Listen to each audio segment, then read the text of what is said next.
Olá, boa tarde! Marco Polo e Susan Tour iniciam testes com um novo ônibus elétrico. 4 ônibus clandestinos são apreendidos no litoral paulista. Justiça do Espírito Santo proíbe viagens da Buser dentro do estado.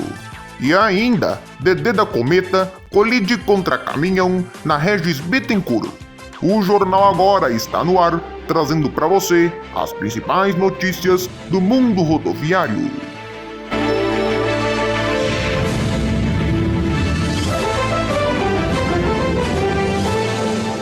A 4ª Câmara Civil do Tribunal de Justiça do Espírito Santo proibiu empresas de fretamento de divulgarem e comercializarem passagens individuais entre os municípios capixabas por meio do aplicativo Buser, seja com veículos próprios ou empresas parceiras. Em caso de descumprimento, a multa será de R$10 mil por dia, sem limite máximo. A decisão atende recurso do Sindicato das Empresas de Transporte de Passageiros do Espírito Santo contra uma decisão anterior que permitia estas viagens. O processo envolve a Buser Brasil Tecnologia Limitada, Martinelli Transportes e Locações, Transigor Transportes e Turismo, Keidson Guzo da Conceição e a Companhia de Transportes Urbanos da Grande Vitória. O Sindicato das Viações alega que a continuidade das viagens pelo aplicativo pode causar demasiado prejuízo às empresas que prestam o serviço de transporte intermunicipal de maneira regular. A entidade ainda alegou que as empresas que estão vinculadas à Buser não possuem autorização para o transporte habitual de passageiros, mas apenas para o fretamento, e que o serviço fornecido pela associação dessas empresas pode causar demasiado prejuízo ao consumidor, uma vez que atuam à margem da legislação.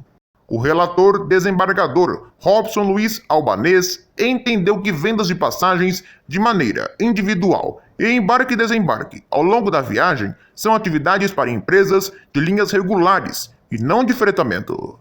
Ao que se extrai dos autos neste momento, as empresas de transporte recorridas vêm desenvolvendo os referidos serviços de fretamento de maneira habitual, com rotas diárias e coincidentes com aquelas vendidas por empresas que operam regularmente com a comercialização de passagens rodoviárias intermunicipais mediante bilhetes individuais, realizando embarque e desembarque de passageiros fora dos locais apropriados e regulamentados, bem como em qualquer estrutura, situação que as afasta da característica do modelo para qual receberam permissão para atuar.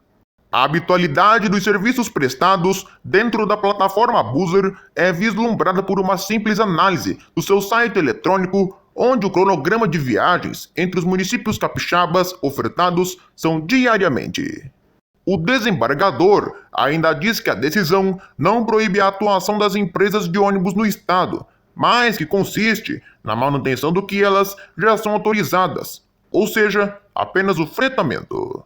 Por oportuno, não é demais lembrar que não se está neste momento a impedir o exercício de qualquer atividade mercantil das recorridas, mas tão somente de pontuar a necessidade da observância do ordenamento jurídico e delimitar o campo de atuação para a qual uma delas possui a cancela governamental.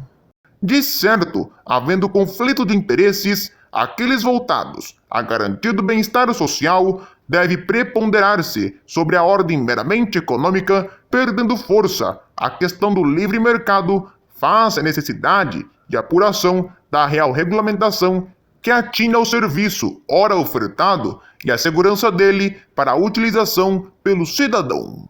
A ação cabe recurso. O Diário do Transporte entrou em contato com a Buser, que diz que vai recorrer e que o STF, Supremo Tribunal Federal, reconheceu a legalidade do modelo de negócio da empresa. Disse ainda que os passageiros no Espírito Santo têm optado pela Buser pela segurança, preço e comodidade. A Buser irá recorrer da decisão, pois confia em seu modelo de atuação, que está plenamente adequado à nova economia, ao avanço tecnológico e ao anseio dos consumidores.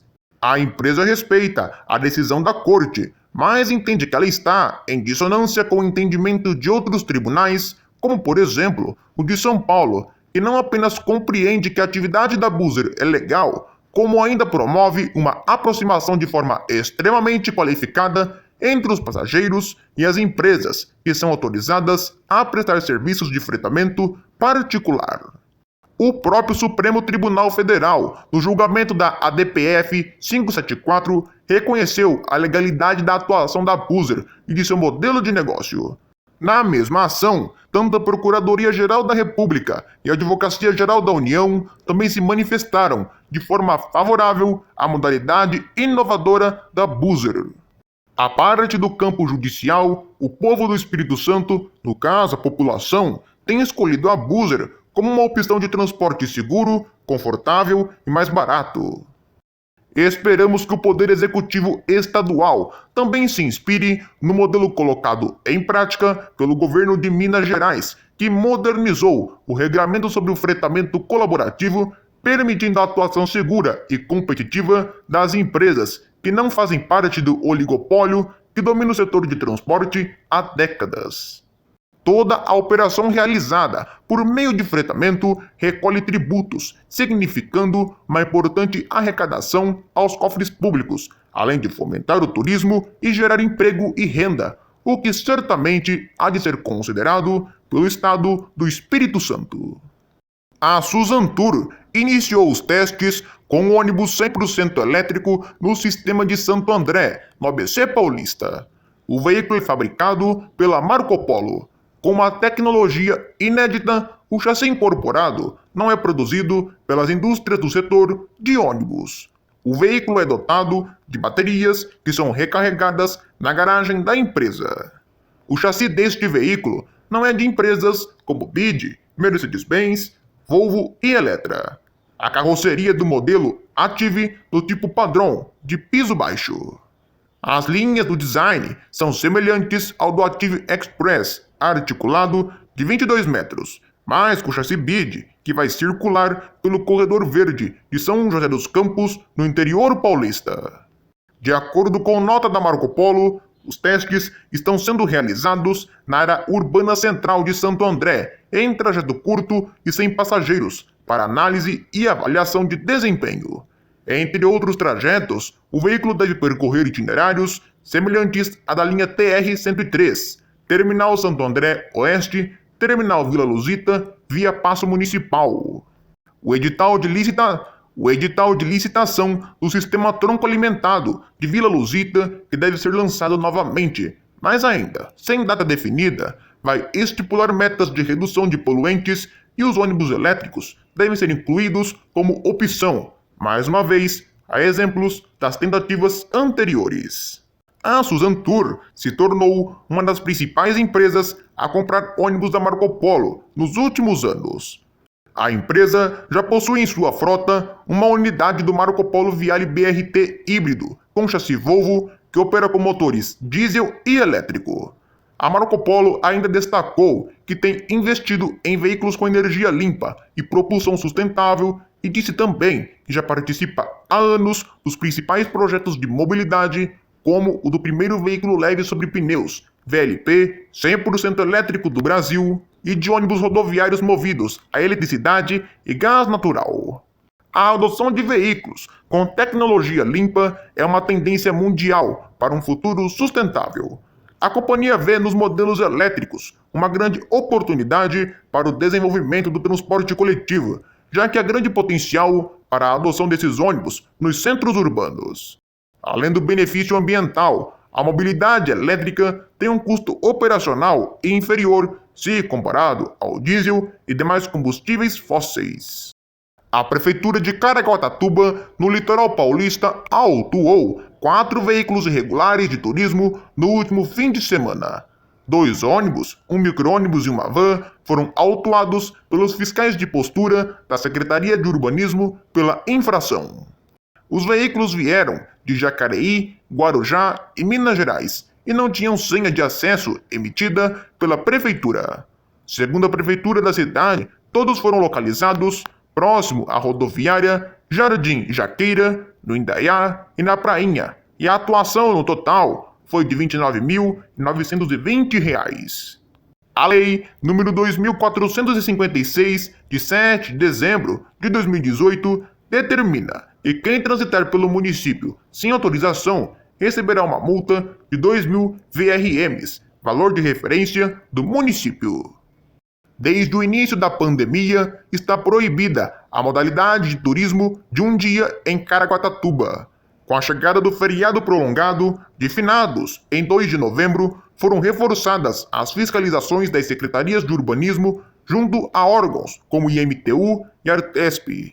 Em nota, a prefeitura detalha que para que o veículo de turismo entre no município, é preciso retirar a senha junto à Secretaria de Turismo, desde que o passageiro esteja indo para algum estabelecimento da rede hoteleira regular para ficar no mínimo 2 dias na cidade.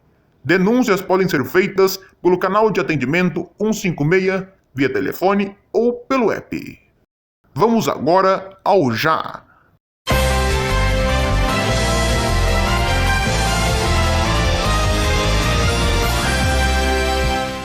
Um acidente envolvendo um caminhão Volvo e um ônibus DD da aviação Cometa ocorreu na rodovia Regis Bittencourt no domingo, na altura do quilômetro 507, na cidade de Cajati, no interior de São Paulo. A colisão lateral ocorreu quando os veículos seguiam no sentido São Paulo. De acordo com a Artéries Regis, o ônibus fazia a linha Curitiba-São Paulo e seguia transportando 17 passageiros. Apesar do susto, não houveram feridos. Ainda na noite do acidente, segundo a concessionária, houve um registro de 7,5 km de lentidão no trânsito na região. Um ônibus da aviação Paraty se envolveu em um acidente na última segunda. De acordo com a TV Tem, afiliada da TV Globo no local, o coletivo estava desgovernado e acabou batendo em um carro de passeio. Logo após seguir por alguns quarteirões, o ônibus acabou parando dentro de um terreno. Acredita-se que o coletivo perdeu os freios. O carro que o coletivo acabou colidindo antes de parar no terreno baldio acabou pegando fogo. O motorista ficou desacordado e foi resgatado pouco antes do fogo consumir o veículo. O SAMU e os bombeiros prestaram apoio aos feridos.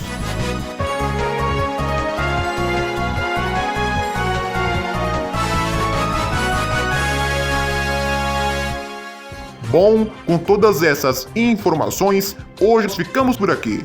Mais notícias e informações do mundo rodoviário você vê sexta às 7 da noite no Ônibus TV. Uma boa noite para você, obrigado. Oh meu Deus, perdão gente. Uma boa tarde para você, obrigado pela companhia e até a próxima edição. Agora sim, boa tarde.